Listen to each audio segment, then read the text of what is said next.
la Castelul Corvinilor.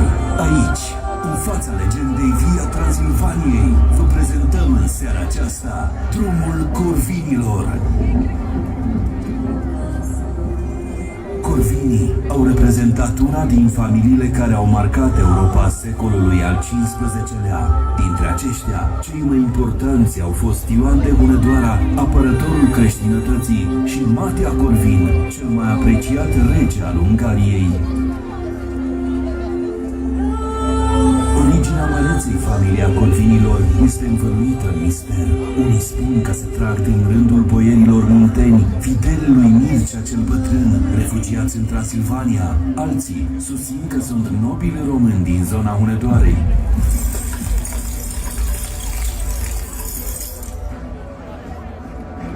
Oricum ar fi, cu siguranță au fost nobili români și au fost apărătorii cei mai îndrăjiți ai creștinătății în fața pericolului otoman.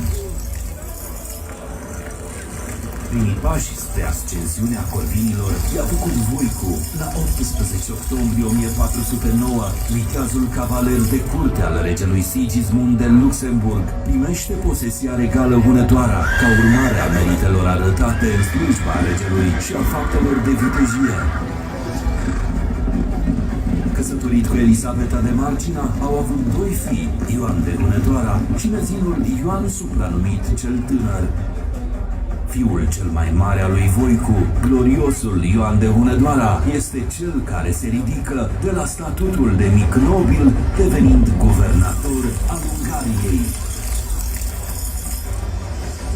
Este cel care a construit și mărețul castel al Corvinilor, legenda Via Transilvaniei, cu care ne mândrim aici, acasă, la Hunedoara, dar și în depărtări. Așa cum ne spune legenda, și numele, blazonul Corvinilor era un corb cu inel în cioc. Stema inițială a fost folosită atât de Ioan de Hunedoara, cât și de urmașii acestuia.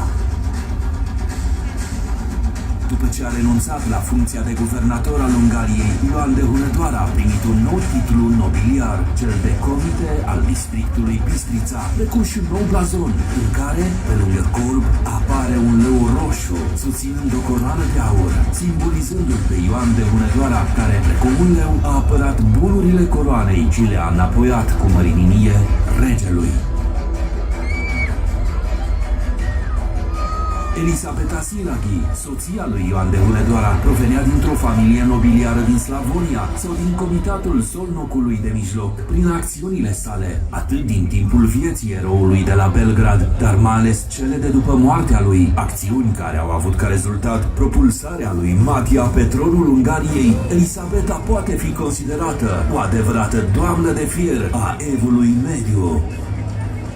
Supranumit atletul cel mai puternic, unic al lui Hristos, Ioan de Hunedoara a luptat cu îndârjire împotriva otomanilor într-o serie de bătălii rămase înscrise pentru totdeauna în istorie. A luptat cu turcii la Sântimbru, Sibiu, Zeicani, pe râul Ialovița, la Varna și la Kosovopolie. Dar cea mai însemnată bătălie a fost cea de la Belgrad. Aici, în urma unei bătălii navale continuate cu asaltul asupra tunurilor care băteau necontenit spre cetate, Ioan de Hunedoara l-a învins pe Mahomed al II-lea, cuceritorul Constantinopolului, trezind astfel speranța în inimile tuturor creștinilor.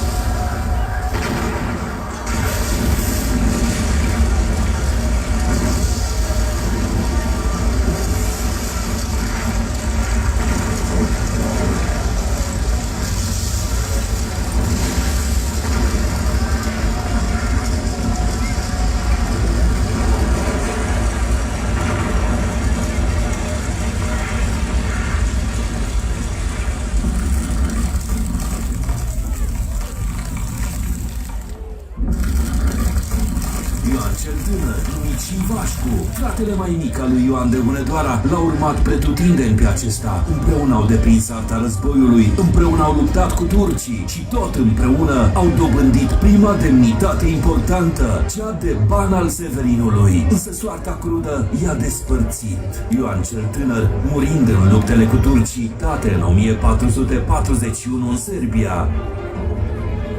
Anticipându-și parcă soarta, Ioan de Hunedoara și-a dus fratele spre odihna veșnică la Alba Iulia, unde peste ani va ajunge și el.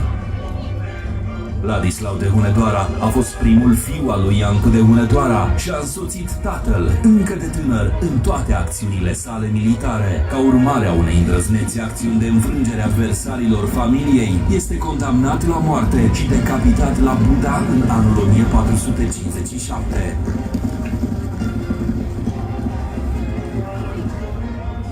Matia Corvin, cel de-al doilea fiu al lui Iancu de Hunedoara, ajunge la doar 15 ani rege al Ungariei. Tânăr fiind, nimeni nu a bănuit puternica personalitatea celui care va rămâne în istorie drept cel mai mare rege al Ungariei. A întreținut relații diplomatice apropiate atât cu Ștefan cel Mare, cât și cu domnitorul țării românești, Vlad Țepeș. Matia a domnit 32 de ani, fiind un rege iubit de supuși. La moartea sa, poporul spunând: a murit Matia, a murit dreptatea. Ioan Corvin, fiul regelui Matia, s-a născut pe data de 2 aprilie 1473. A deținut titlul de ban al Croației și Slavoniei. A primit acest nume ilustru, Ioan, nu din întâmplare, ci tocmai cu scopul de a împământeri ideea că este un Corvin. După moartea tatălui său, rămas fără sprijin, Ioan Corvin a părăsit Buda, fiind înfrânt de regele Vladislav Iagelo în bătălia de la Câmpul Oaselor. Din căsătoria cu Beatrice Frangepane au rezultat 3 copii: Cristofor, Elisabeta și Matia. Ioan Corvin moare în 1504, la doar 31 de ani, în urma unor bătălii cu turcii. Moartea sa este urmată la scurt timp de cea a fiilor, iar după câțiva ani de cea a fiicei sale.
Familia aceasta fascinantă a avut un destin unic, surprinzător, spectaculos și a trecut ca o cometă prin lume.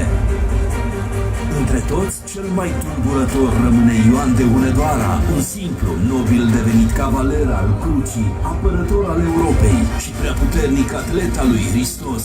Astfel s-a stins măreața familia Corvinilor. Drumul lor, drumul Corvinilor, continuă însă prin noi toți, prin faptele noastre și prin păstrarea vie a memoriei celor care au fost și vor fi Corvinii.